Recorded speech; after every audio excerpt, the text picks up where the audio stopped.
dito sa Kongreso? Mr. Chairman, kung meron man hong mga kanib ang buhay noon, miski po tayo ngayon na nandito, responsibilidad po ng Sergeant at Arms yung mga mangyayari na ganun. So, noong mga oras na yon, I am on top of the situation. Sinisiguro ko pong walang mangyayari kahit na sino sa ating mga detainee, maging na rin sa ating pangalawang Pangulo. Maraming salamat po, Chairman. Thank you. The Honorable Franz Castro is recognized. Thank you, Mr. Chair.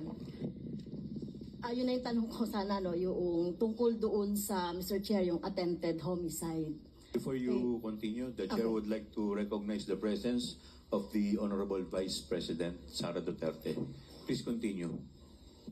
Okay, Mr. Chair, so nakita natin, no, yung melodramatic